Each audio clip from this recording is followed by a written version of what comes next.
conseiller discret de Nicolas Sarkozy, partisan d'Éric Zemmour lors de la dernière élection présidentielle, le défenseur de l'Union des partis de droite Patrick Buisson est décédé mardi à l'âge de 74 ans. La police est intervenue à son domicile des Sables-d'Olonne, Vendée, a-t-elle indiqué à l'AFP, sans plus de précision. Patrick Buisson était un homme d'une grande culture, un écrivain de talent et un amoureux fou de la France. Son esprit parfois provocateur et sa plume acérée manqueront au débat politique, a réagi sur X Marine Le Pen.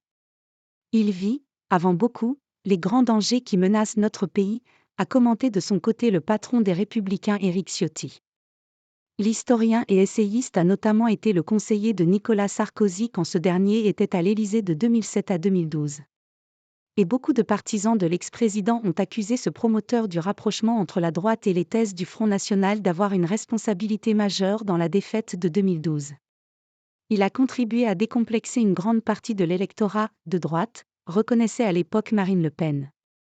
7 ans plus tard, le politologue a tenté de travailler à une « union nationale » avec le polémiste Éric Zemmour qui s'est lancé par la suite dans la course à l'Élysée. Il disait être à la recherche d'un candidat qui ne serait pas issu du Rassemblement national, mais passerait un accord de gouvernement avec le RN. Docteur en histoire, sa thèse portait sur les relations France-Algérie. M. Buisson a été « l'hémisphère droit de Sarkozy », comme l'avait titré Le Monde. Discours sur l'identité nationale, sécurité, immigration, suspension de Schengen, référendum pour réformer l'assurance chômage, autant de trouvailles martelées dans les meetings sarkozystes, attribués à cette éminence grise. Dans les adresses du candidat Sarkozy aux petits, aux sans-grade, beaucoup voyaient aussi une partition signée de cet expert, friand d'enquêtes d'opinion. Un de ses objectifs était de reconquérir les classes moyennes paupérisées, qui se sont tournées vers le RN. Ce regroupement voulu des droites, M. Buisson l'a illustré par son propre parcours, de l'Action française et de l'hebdomadaire Minute qu'il a dirigé, à l'EMP, en passant par le souverainiste Philippe de Villiers. Poison de la droite. Le conseiller a-t-il été « le poison de la droite », comme l'affirmait le socialiste Julien Dray ? Lui regrettait de ne pas être allé jusqu'au bout. Sarkozy, je ne l'ai pas fini, confiait-il en 2013 à un journaliste. La justice a mis fin à cette ambition.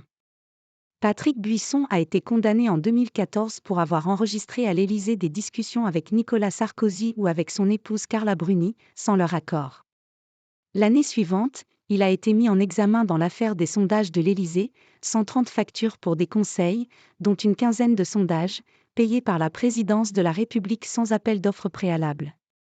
Il a été condamné en janvier 2022 à 2 ans de prison avec sursis et 150 000 € d'amende pour recel de favoritisme, abus de biens sociaux et détournement de fonds publics. Grand, marchant légèrement voûté, physique austère, Patrick Buisson était « un homme d'intuition », selon un de ses anciens clients sondeurs, qui a salué sa capacité à être intéressé par les choses iconoclastes. En 2005, il surprend et séduit Nicolas Sarkozy en prophétisant un non massif au référendum constitutionnel européen, quand presque tous prévoyaient la victoire du oui. À l'Élysée, après la victoire de 2007, l'essayiste était un visiteur régulier du président, mais sans bureau ni fonction dans l'organigramme. Ce dernier lui a remis la Légion d'honneur, une cérémonie à laquelle avait assisté Jean-Luc Mélenchon.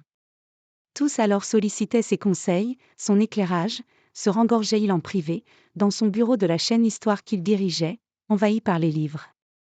Dans une très surprenante tribune au Point de 2013, son propre fils, Georges Buisson, traçait un portrait en demi-teinte de son père, passé maître dans l'art de déceler les ressorts cachés de l'opinion.